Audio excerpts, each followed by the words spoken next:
Neuropatía diabética. Como generalidades, bueno, en primer lugar, en general las complicaciones suelen aparecer entre 15 a 20 años desde que el paciente empieza con hiperglucemia. O sea, no lo vamos a ver al inicio. Y en los diabéticos es bastante más frecuente, de 2 a 4 veces más. Vemos más incidencia de cardiopatías coronarias, incluso mayor riesgo de mortalidad por complicaciones cardiovasculares en comparación con aquellos que no tienen diabetes. La diabetes también es un factor de riesgo para insuficiencia cardíaca con disminución de la FEI. Incluso es más frecuente en personas con diabetes que en aquellos que no la tienen. 2 veces más frecuente, o sea, el doble.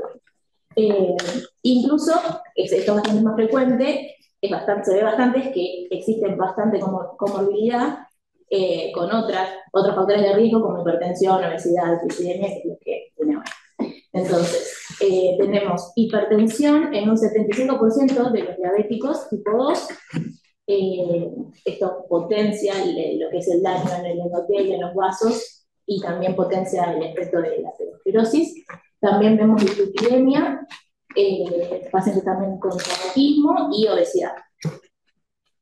Bien, entonces, de las 3 complicaciones macrovasculares que habría que nombrar como las más representativas, tenemos la cardiopatía coronaria isquémica, que involucra el síndrome coronario agudo, el infarto agudo de miocardio, también los silentes, porque recordemos que en los diabéticos la clínica a veces se da distinta al dolor típico, primordial. Y también tenemos la enfermedad vascular cerebral, ACV, AIT, y la periferia, la neuropatía periférica. Isquemia de miembros inferiores, cavitación intermitente, y bueno, la gangrena, que lo vemos bastante, que es 100 veces más frecuente en los diabéticos que en la población general. Entonces, a nivel de manejo, tenemos que tener en cuenta que hay varios pilares. No solamente es el manejo de la hiperglucemia, sino que también en aquellos pacientes que tienen alteraciones como la hipertensión, dislipidemia, tenemos que manejar cada factor de riesgo en particular. Entonces, y por supuesto, la base siempre es la modificación del estilo de vida. Entonces, en cuestión con respecto a la hipertensión, la definiríamos con una sistólica mayor o igual a 13 y una diastólica mayor o igual a 80 en 2 o más tomas obtenidas en al menos 2 ocasiones distintas. Y la otra opción sería aquel paciente que tuvo alguna enfermedad cardiovascular establecida, es decir, la tenía en ACV, la tenía en LAM, y tuvo aunque sea una toma de mayor de 180 a 110. Entonces, el tratamiento, y esto va a ser para todos igual, la primera palabra que sería individualizado, vamos a tener un objetivo que suele ser lograr una TA menor de 13,8. La guía es como que era lo que más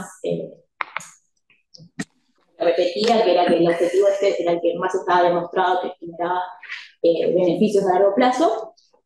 Y bueno, siempre habría que tener en cuenta para al nivel de individualizar al paciente y darle su tratamiento más efectivo, aquellos efectos adversos que también te pueden llevar a traer, como puede ser hipotensión, síncope, caídas. Entonces, habría que también estadificar a los pacientes en ese sentido. Bueno, aquellos pacientes que tienen una presión mayor de 12,8, pero no llegan a tener el diagnóstico de hipertensión, empezamos ya con los cambios en el estilo de vida. Es decir, le vamos a inculcar que si tienen sobrepeso o obesidad, bajen de peso, que logren hacer alguna actividad física. Esto ya lo habíamos dicho en la clase anterior, que tiene que ser, aunque sea 150 minutos de ejercicio aeróbico de una intensidad moderada, y estos 150 minutos podrían distribuirse en la semana. Después, con respecto a la dieta, bueno, reducir el sodio, reducir el alcohol, también aumentar la cantidad de frutas y verduras, de lácteos, y por supuesto que si es tabaquista, promover la cesación tabáquica. Entonces, tenemos fármacos que están demostrados que reducen el riesgo cardiovascular, que son los IECA, los ARA, las tiazidas, los diuréticos tiazidas, y los bloqueantes cálcicos hidropirídicos. Con lo que es primera línea para aquellos pacientes que ya tienen alguna comorbilidad, alguna coronariopatía o incluso albuminuria, siempre tenemos que empezar con un IECA o un ARA. Y en los pacientes que estén en el rango entre 13,8 y 15,9, usaríamos con una monodroga, al inicio empezaríamos bien. Ya cuando tienen más de 150-90, podríamos pensar en en una combinación de drogas, siempre empezando con el IECA o ARA, sumándole algún antagonista de aldosterona o los bloqueantes cálcicos y los tiazidas. Y como sabemos que tienen efectos adversos, a nivel de la calemia y de la función renal, tenemos que siempre tratar de monitorear con un laboratorio periódicamente. Y con respecto a los beta-bloqueantes, se estudió que los beta-bloqueantes como que se aplican en un grupo bastante específico, que serían aquellos que tienen antecedentes cardiovasculares previos, algún IAM, angina, o insuficiencia cardíaca con FER reducido, pero si lo sacamos de esos grupos específicos, como que no se probó que hayan reducido la mortalidad. Bien, entonces acá es como un cuadrito más o menos que nos divide en un primero hablando de la TA, según ya habíamos dicho, y cómo empezamos con un solo agente, una sola droga, si tiene entre 13,8 y 15,9, y si no con dos agentes, y siempre teniendo en cuenta si ya tiene una enfermedad renal establecida, si ya le podemos ir agregando una combinación de otras drogas o no. Y a lo último, siempre teniendo en cuenta los efectos adversos para poder estar monitoreando la función renal y la potasio.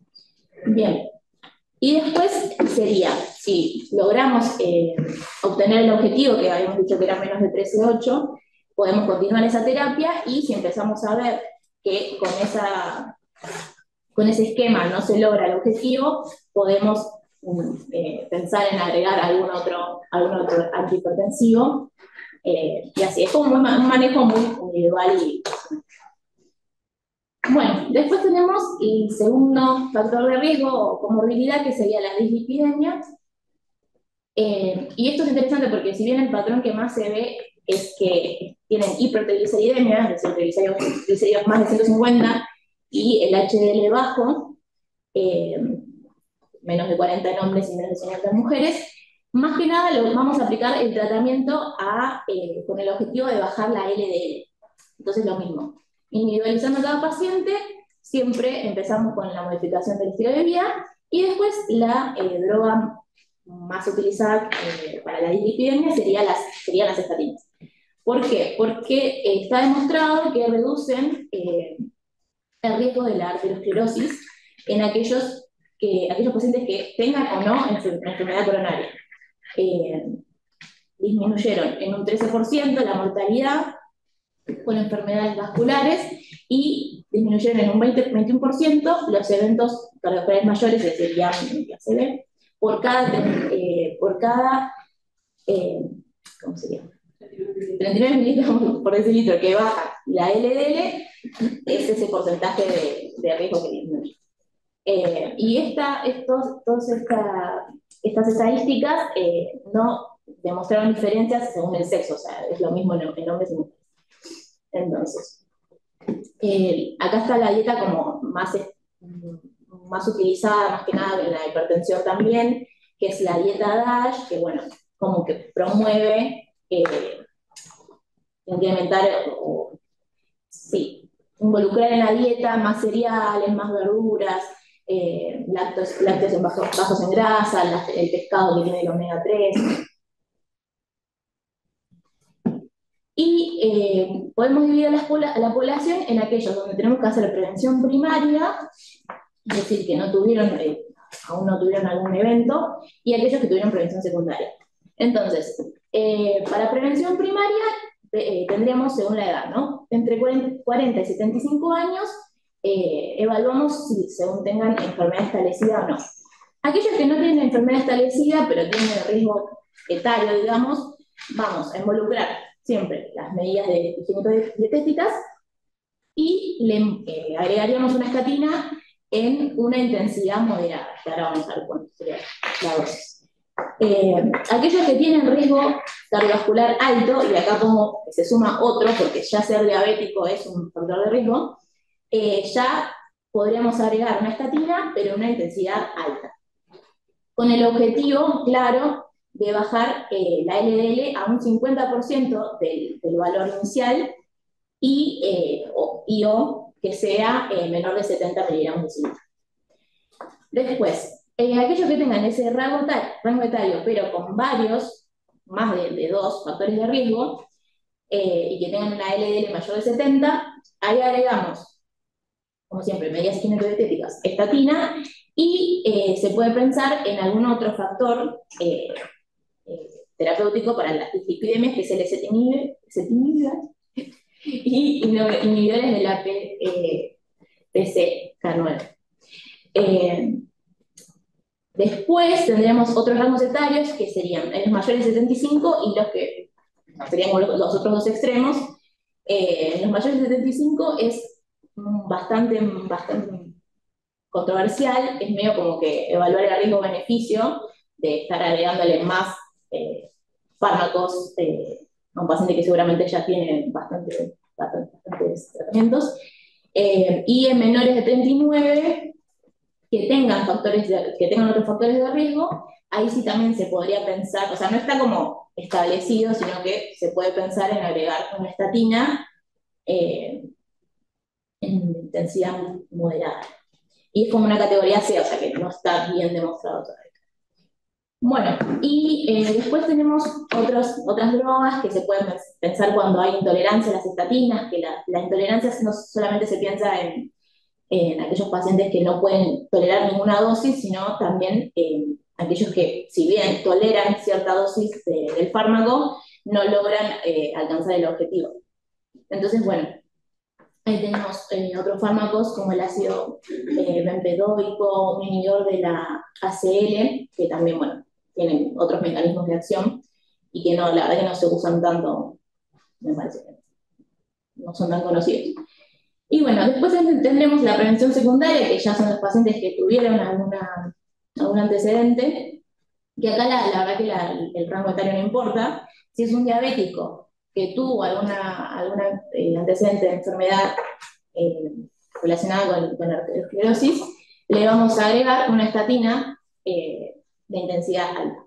Y el objetivo va a ser incluso más preciso, que es una LDL menor de 55 y reducir la LDH al 50% del inicio. Bien, y lo mismo, si no se logra el objetivo, podríamos pensar en estas otras alternativas.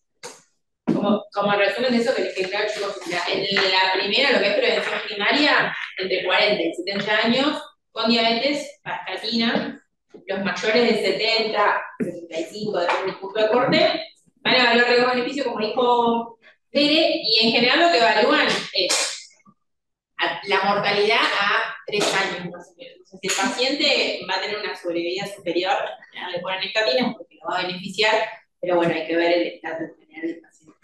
Y lo que es prevención secundaria, obviamente, ya tuvo un evento cardiovascular, no importa la edad, se pone estatina.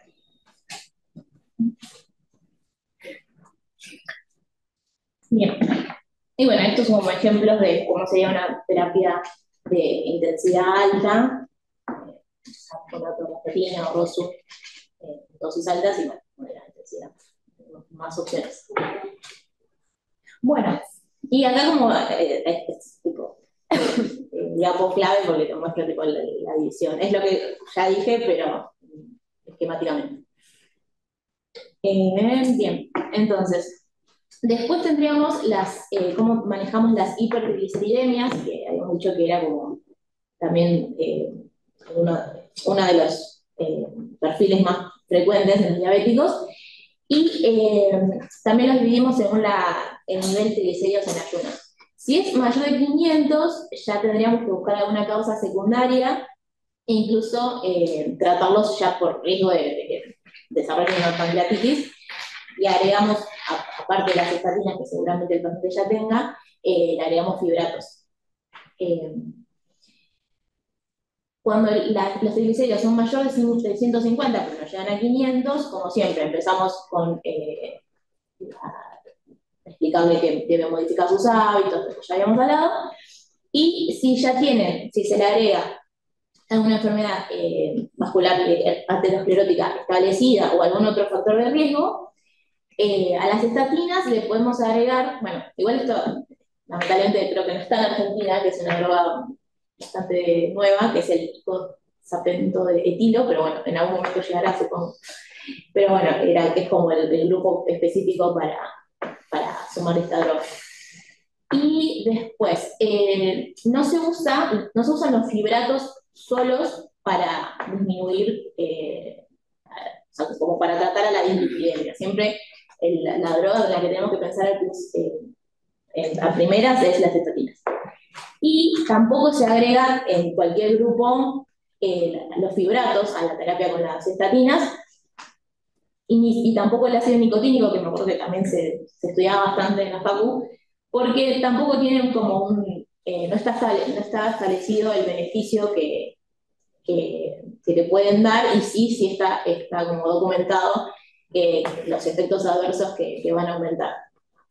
En el caso de los fibratos, te aumenta las transaminasas, tiene mayor riesgo de raudomiólisis, y el ácido nicotínico te parecería que también podría llegar a aumentar el ACV isquémico, así que menos.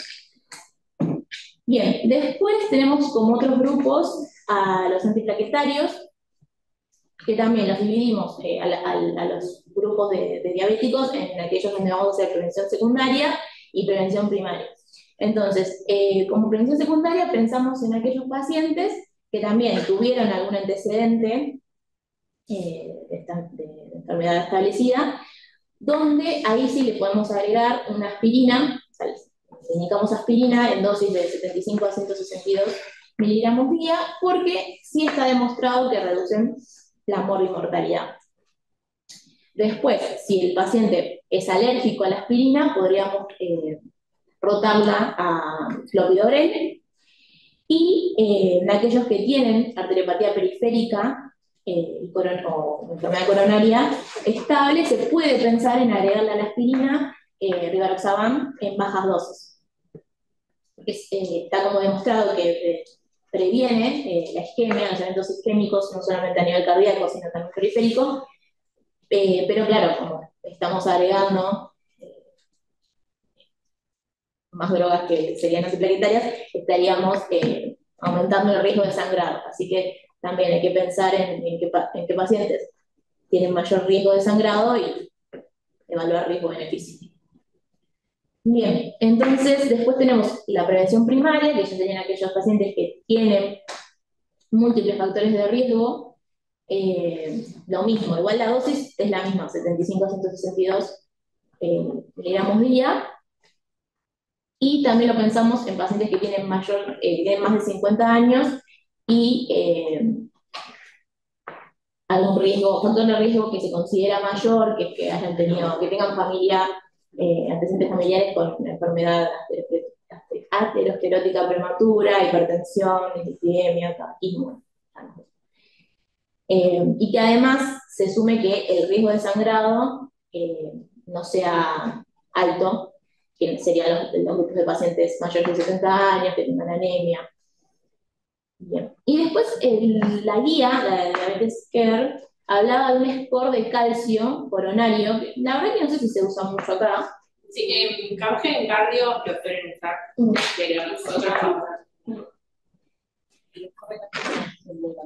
Por tomografía, sí. Que dice que es como que te puede ayudar a elegir quién serían candidatos a la. Pero, o sea, de la realidad que calcio en cardio no lo usan con eso. Ok. Sí.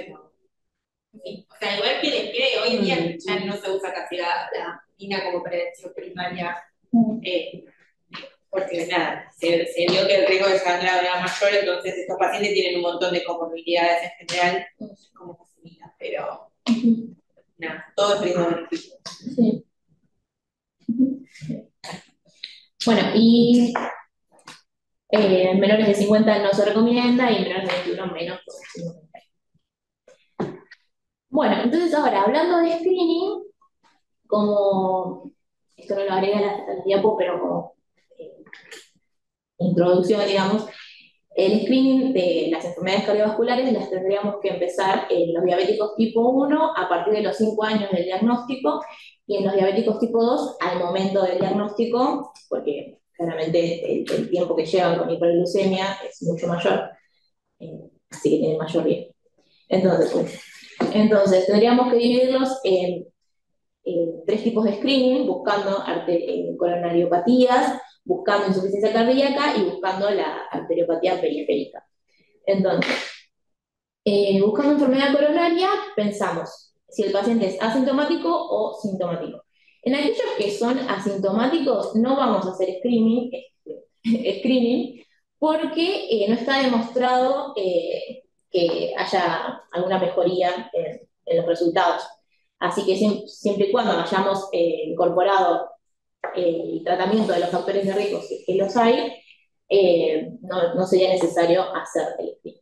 Ahora, si el paciente es sintomático o tiene alguna arteriopatía asociada, como puede ser algún antecedente de ACV, ALT, soplos, claudicación, o si quizás no es sintomático, pero tiene un electro anormal, ahí le vamos a hacer una ergometría, como de screening de inicio, y después le podemos agregar, si es que lo consideramos necesario, un ecocardiograma. Bueno, y ahí hablaba de que podemos hacer la prueba de ergometría, bueno, con o sin ejercicio o con estrés farmacoinducido. Bien, y bueno, dijimos que el descorrecalcio no lo usamos, pero bueno, sería como a rasgos generales así. Si es sintomático, le hacemos screening, si es asintomático o no. Después, con respecto a la insuficiencia cardíaca, como regla general, los diabéticos tienen mayor riesgo de generar patologías estructurales o funcionales, ya sean sintomáticas o asintomáticas, y la idea es evitar que progresen en la patología. Entonces, lo que se puede hacer en todos, es más, en todos los diabéticos, vamos a hacerles screening con un ProBNP o cuando el péptido natriurético para detectar tempranamente los pacientes asintomáticos un incipiente de insuficiencia cardíaca. Sabemos que va a disminuir, o sea, el tratamiento temprano puede llegar a disminuir la mortalidad. Entonces, hay algunos diagnósticos que pueden aumentar el ProBNP y serían como diferenciales, como la insuficiencia renal, la hipertensión pulmonar, el EPOC, la apnea obstructiva, y incluso hay algunos, o sea, en la población de obesos es interesante porque justamente se relaciona mucho con la diabetes tipo 2 y en esta población puede dar incluso bajo, entonces no sería como el ideal en ese caso. Bien, ¿y qué pasa si es un paciente asintomático que tiene un ProBNP anormal? Ahí le podríamos pedir un ecocardiograma ya para poder clasificar a la patología. Incluso le podemos pedir un Doppler, y bueno, ya pediríamos interconsulta acá. Entonces, después, como la tercera columna sería el screening de arteriopatías periféricas, y acá como también se habían hecho varios estudios que muestran que el 30% de los diabéticos tabaquistas que estén entre los 50 y 69 años, incluso los mayores de 70, tenían, o sea, se me encontraba que ya tenían establecida una enfermedad, una arteriopatía periférica, y que la diabetes le aumentaba el riesgo en un 85%, o sea, un montón. Incluso la arteriopatía periférica que se ven en estos pacientes no suele ser la típica que tiene claudicación y sintomatología, sino que incluso suele ser asintomática. Entonces, bueno, más importante el screening. Bien, y tenemos factores de riesgo que básicamente son los mismos para desarrollar la arteriopatía periférica, que es la edad avanzada, tabaquismo, hipertensión, o sea, básicamente tener otras comorbilidades. Y también incluso las complicaciones microvasculares también te llevan a mayor factor de riesgo. Bien, y entonces en aquellos pacientes que sean asintomáticos, pero sean, que tengan mayor de 65 años, o que ya tengan la enfermedad microvascular establecida, o que ya sean diabéticos de larga data, de 10 años, le podemos hacer un screening para la arteriopatía periférica con el índice tobillo-brazo. Siempre y cuando este diagnóstico nos traiga algún cambio en la terapéutica. O sea, si ese screening positivo nos va a llevar porque si no, como que no, mucho no tiene sentido. Entonces, en este caso, acá como en general algunos datos que decía la guía, era que en aquellos pacientes que tienen alto riesgo aterosclerótico, diabéticos, siempre básicamente van a irse con una estatina, con IECA, ARA, si es que son hipertensos, y se podría evaluar también agregarle una aspirina. Y después tenemos estas nuevas drogas, que bueno, no son nuevas, pero que ahora se están viendo bastante, que las podemos usar incluso en aquellos pacientes que ya tienen enfermedad aterosclerótica y renal establecida, que son los análogos del glucagón y el inhibidor del cotransportador sodio-glucosa, porque sí ya han demostrado que también reducen el riesgo de eventos cardiovasculares.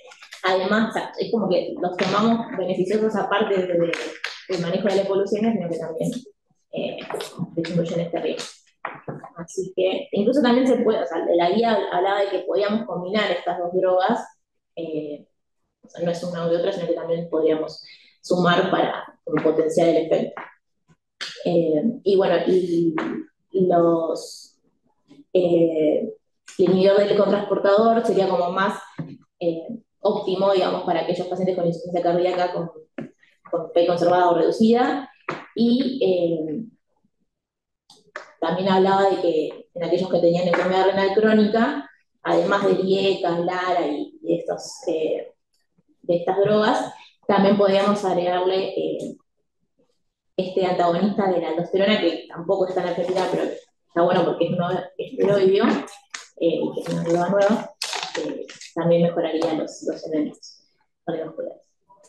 Bien, y bien acá, bueno, más de lo mismo. Lo mismo que el IECA y ARA también está establecido, está comprobado que disminuye los riesgos de mortalidad y de comorbilidad. En obesidad y insuficiencia cardíaca quizás podríamos pensar antes que el nivel de cotransportador en el análogo de glucagón.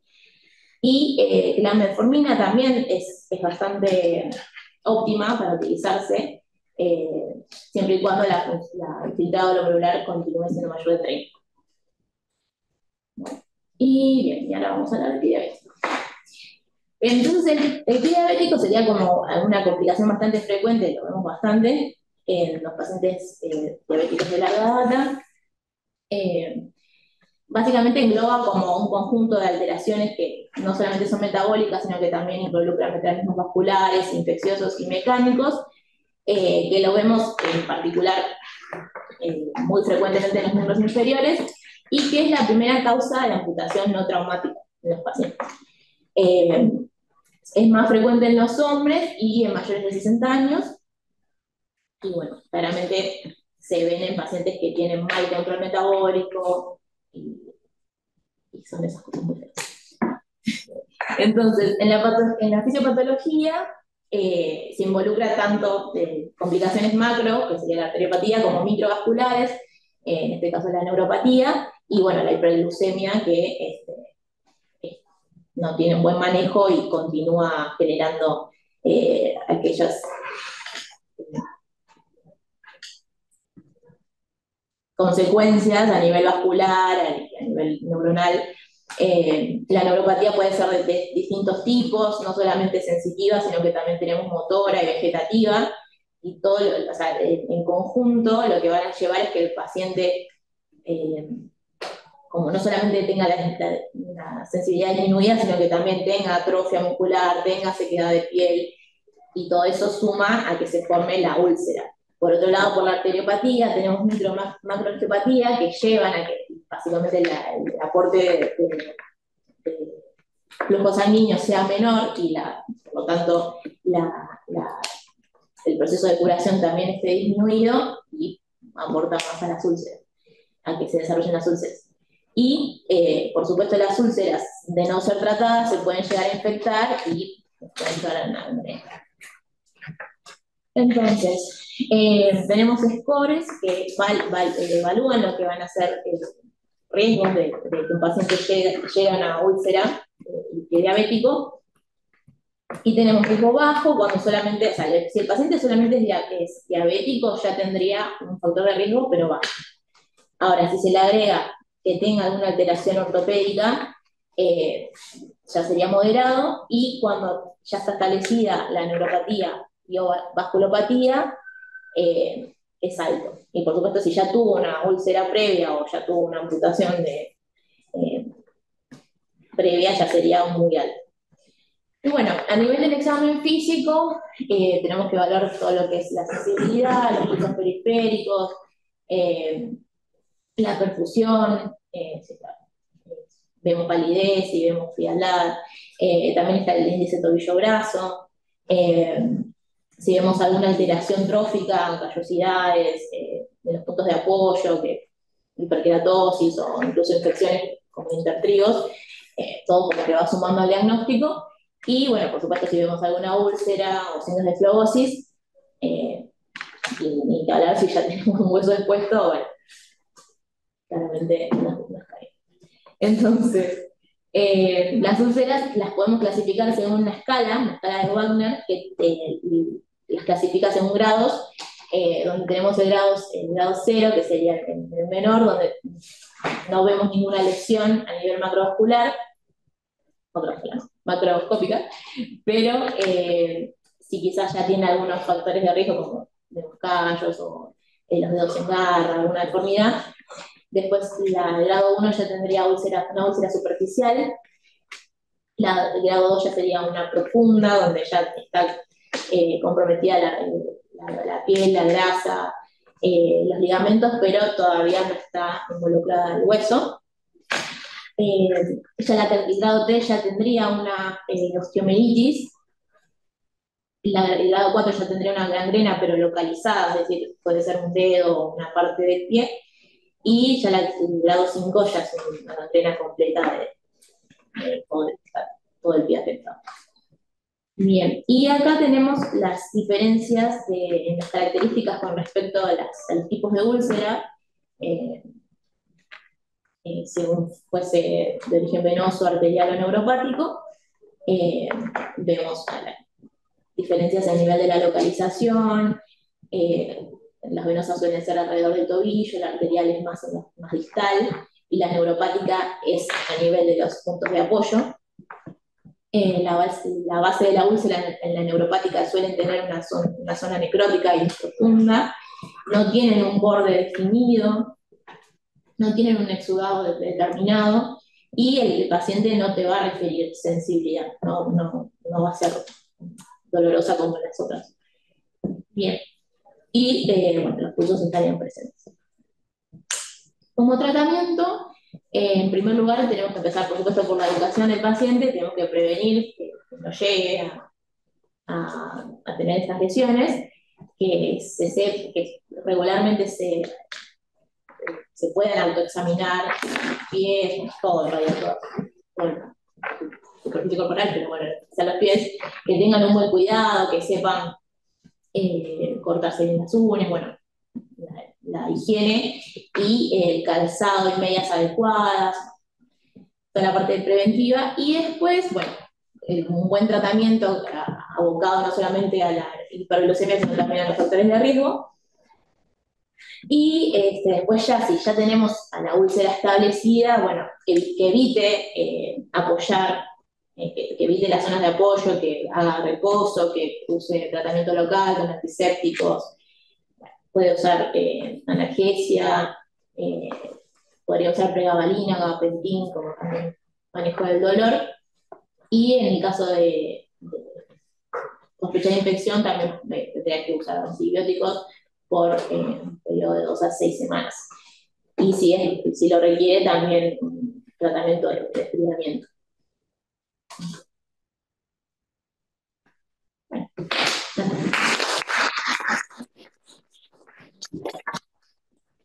La parte de chicos diabéticos es re importante educar al paciente porque pierden completamente la noción y la sensibilidad ahí en sus pies y es re frecuente. O sea, usted cuando interroga a un paciente con pie diabético, o uno, no tienen ni idea cómo se hicieron esto, o dos, fueron al podólogo, bastante frecuente, o sea que es importante brindarles información. Siempre aconsejan que usen medias blancas, que usen botas, por ejemplo, que evitar los golpes, y las medias blancas, si se lastiman, van a ver la mancha y por lo menos identifican que la lesión. Pero es muy frecuente. Cuando hacen el interrogatorio, o lo otro es los ojitos. Otra puerta de entrada bastante frecuente. Así que es importante educarlos para que se realicen los pies, que se cuiden y no se lastimen.